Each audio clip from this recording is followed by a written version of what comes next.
Hey everyone, this is JT from BitesizeBasics.com. Today I wanted to show you our post about defining malware. Things like computer viruses, spyware, ransomware, Trojan horses, and a lot more.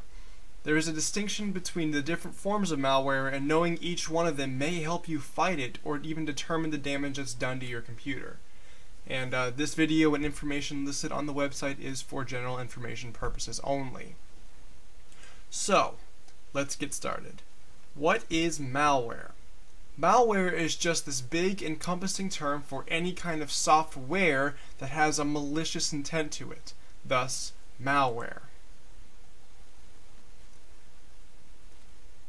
A computer virus essentially infects other files and programs to cause harm to your computer.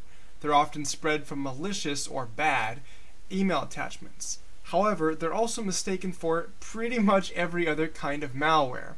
For example, someone may see their computer running slow and say, "Oh no, I have a virus," when in reality that person may actually have a Trojan horse or a form of ransomware, or may just need to clean up or tune up their computer to make it run faster. Trojan horses, often just called Trojans, pretends to be a safe file or program on your computer that's actually not playing very nice. Think of it like those gold chocolate coins you get at the grocery store. At first look, you may think it's an actual chocolate coin, but upon a closer inspection, you actually see that it's, well, chocolate. Rootkits. Rootkits are very hard to get rid of, and I'll tell you right now that if you think you have a rootkit on your computer, just bring it to a local computer repair shop. Rootkits hide themselves deep in your system files, and unless you really know what you're doing, you may not be able to get completely rid of it. One common use for rootkits is to gain access to a higher level account on your computer, such as the administrator account on Windows. Once a hacker or someone else with a malicious intent has done that, they can then install anything they want. And from what I've seen, this usually includes a keylogger, which isn't a form of a rootkit, but actually a common term that you've probably heard before, spyware. Moving on down to that. Spyware likes to collect data and information from you and your computer, most of the time without your permission. The times it may get your permission may be your boss at work keeping track of what you're doing on your computer. They can do this via a keylogger, which is oftentimes used for bad more so than good. A keylogger records and logs every single key you press on your keyboard and then sends that log to another computer. It's typically owned by a hacker. This is how passwords are often found and stolen, because a keylogger sees what you're typing, and unlike when you're logging into a website, your password doesn't show up as little black dots, but rather in plain text to the keylogger. Not only is this a major invasion of privacy, but can also lead to identity theft, unwanted credit card charges, or even impersonation on social media. So adware.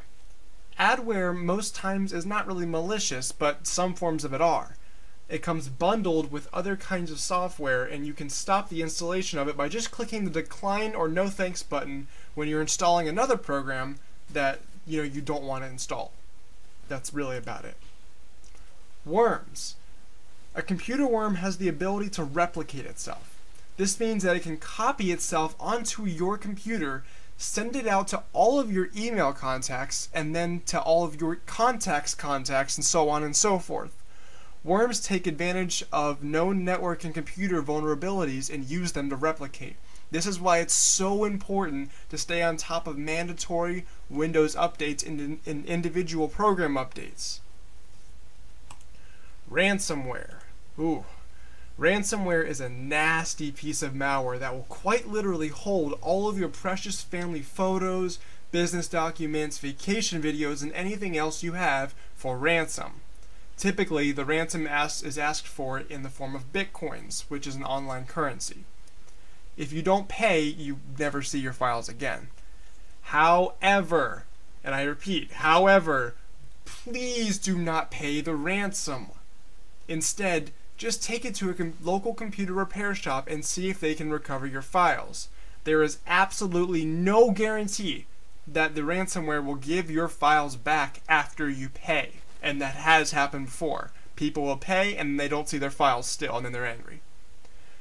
And now I'm pulling a Billy Mays saying, but wait, there's more. Most of the time, you are given a window of only a few days to gather the money and send it. If you don't, you lose your files. So, if you happen to see a ransomware message, go immediately to a computer repair shop and see what they can do. Scareware. Scareware really only has one purpose, and yeah, you guessed it, to scare you. If you come across it, you'll likely be told you have thousands of viruses on your computer and then asked to call a certain number on your computer screen to get rid of them. Do me a favor and please don't call them. They're just trying to scam you out of hundreds of dollars. They'll try and get remotely connected to your computer, and they could even install viruses while they're at it. Just if you see it, just click the X on your browser and close out of it. Scareware doesn't always infect your computer with malware, but it could. So I'd recommend running a virus scan anyways because, you know, better safe than sorry. That's it for this video. Don't forget to check us out at bitesizebasics.com, and don't forget to like, comment, and subscribe here on YouTube. Follow us on Twitter and like us on Facebook for more, and I hope you guys have a fantastic day. See ya.